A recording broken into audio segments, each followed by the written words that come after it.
Today, I thought it would be good if we could take a closer look at the number 40. We know in the Bible that the number 40 points to testing, trial, and judgment.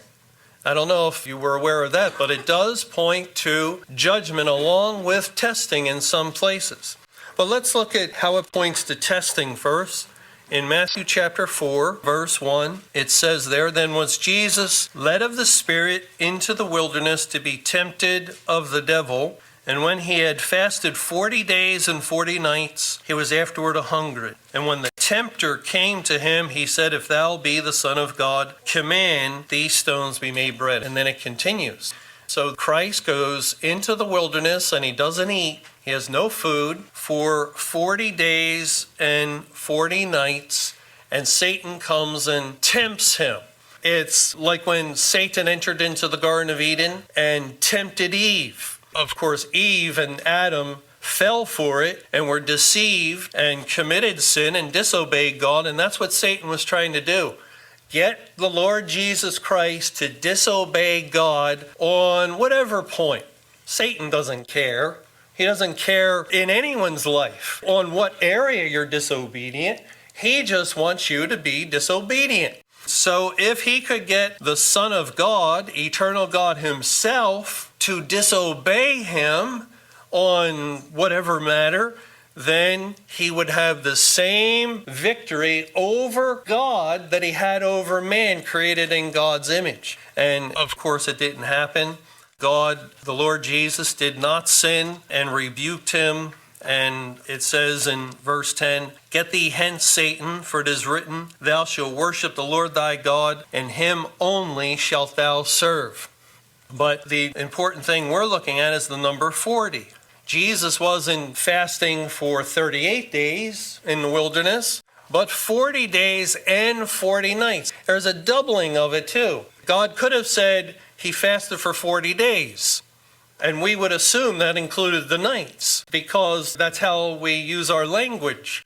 Well, how long did you go away? I went away for 7 days. Well, we don't think they left for the day and came back in the night. We understand they were away day and night for 7 days. Yet God very specifically says 40 days and 40 nights. And it reminds us of the flood account in Genesis chapter 7, verse 4. "For yet 7 days, and I will cause it to rain upon the earth 40 days and 40 nights, and every living substance that I have made will I destroy from off the face of the earth." And we know that the 7 days, spiritually, each day can be 1,000 years. As 2 Peter chapter 3 says, 1 day is as 1,000 years. So historically, it was said on the 10th day of the second month of Noah's calendar, yet 7 days.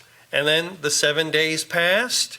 And on the 17th day of the second month, God brought the flood. As it says in verse 11 in Genesis 7, "In the 600th year of Noah's life, in the second month, the 17th day of the month, the same day, were all the fountains of the great deep broken up, and the windows of heaven were open, and the rain was upon the earth 40 days and 40 nights. So it's repeated again.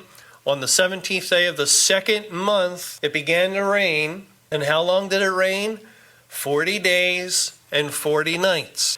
And why did God have it rain for 40 days and 40 nights? Couldn't he have caused the deluge with 30 days of rain? Or maybe more days of rain, because there was such an enormous amount of water that it was higher than the highest mountain by 15 cubits. And why not 50 or 60 days of rain? But he brought the rain on the 17th day of the second month and had it rain exactly 40 days and 40 nights. And we know that that was the judgment of the world of that time. God destroyed the first earth. And we also know that this relates to May 21, 2011, because 7,000 years later, on May 21, 2011, God shut the door of heaven. It didn't rain on that day, but God brought judgment. And so the reference to 40 days and 40 nights of rain, which destroyed the earth, we didn't see anything like that. But if we're understanding things correctly, there was a number 40 in view. 1,600 days of judgment is 40 times 40. It's not a doubling of 40. It's much more significant and a greater emphasis than that. It's 40 times 40 that is taking place, where God is judging the world. All the while the door of heaven is shut. He's ended his salvation program. But in having it rain 40 days and 40 nights on the 17th day of the second month, it could be that he is giving some insight into the duration of Judgment Day that turns out to be a very likely 1600 days. And the number 40 is key in that number 1600. Let's take a look at Deuteronomy 25. Now, in Genesis 7:11, we saw how the number 40 is involved with the date of judgment, and that ties into May 21, 2011. In Deuteronomy 25, God also uses the number 40 in relationship to judgment in the first 3 verses. It says there, if there be a controversy between men, and they come unto judgment, that the judges may judge them, then they shall justify the righteous and condemn the wicked. And it shall be, if the wicked man be worthy to be beaten, that the judge shall cause him to lie down and to be beaten before his face according to his fault, by a certain number. 40 stripes he may give him, and not exceed. Lest if he should exceed and beat him above these with many stripes, then thy brother should seem vile unto thee.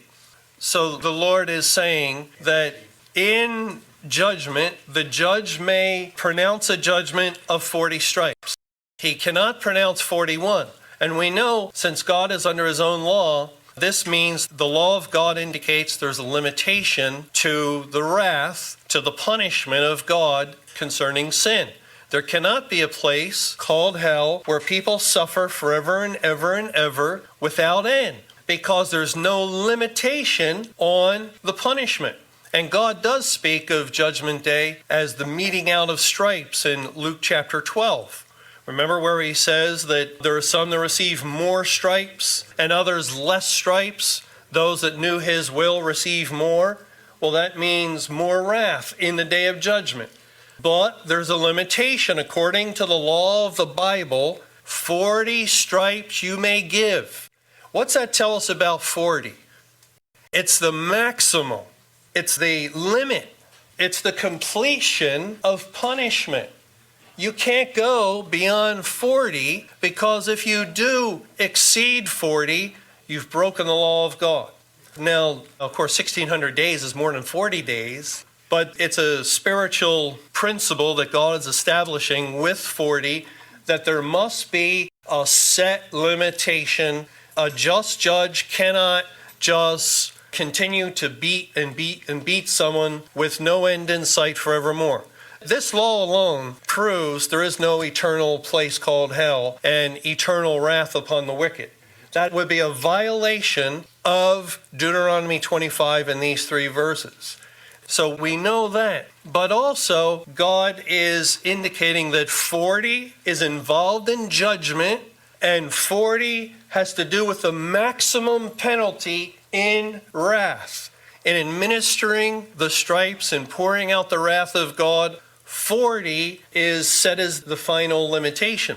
And so when we think 1600, 40 times 40, it's as though God is making reference to this law here. I'm going to go right up to the limit, to the boundary of the law of God as far as the completeness of punishment. And the 10,000th day is also the 40th time 40th day on October 7th, 2015. That would be the 1600th day since May 21, 2011. And it seems to tie in with adherence to this law in Deuteronomy 25. So Israel, if you remember, Deuteronomy chapter 8, was in Egypt. How long were they to be in Egypt according to Abraham? When would they come out? After being afflicted 400 years. 400, 10 times 40. And right before they came out, Moses, when he was how old? 40. Thought he would be the deliverer, and yet he was 10 years too early, because he didn't understand the reference to afflicted rather than the full actual time they were in Egypt. And so he was wrong. And then he was driven out of Egypt and went to the wilderness for how long? 40 years. So 400 years is approaching. Moses is 40.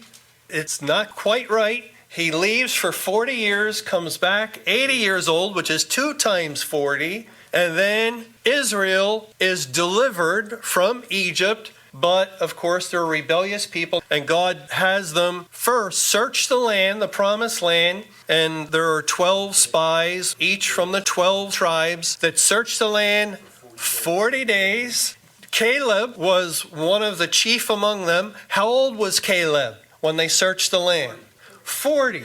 Joshua 14 verse 7 says Caleb was 40. They searched the land for 40 days, come back with an evil report, and God pronounces a judgment, which of course will be 40 years. As it says in Numbers 14 verse 1, and following, and all the congregation lifted up their voice and cried, and the people wept that night. And all the children of Israel murmured against Moses and against Aaron, and the whole congregation said unto them, would God that we had died in the land of Egypt, or would God we had died in this wilderness? And wherefore hath Jehovah brought us into this land to fall by the sword, that our wives and our children should be a prey? Were it not better for us to return into Egypt? And they said one to another, let us make a captain, and let us return into Egypt. This is after hearing how big and strong the people of the land were. Then Moses and Aaron fell on their faces before all the assembly of the congregation of the children of Israel.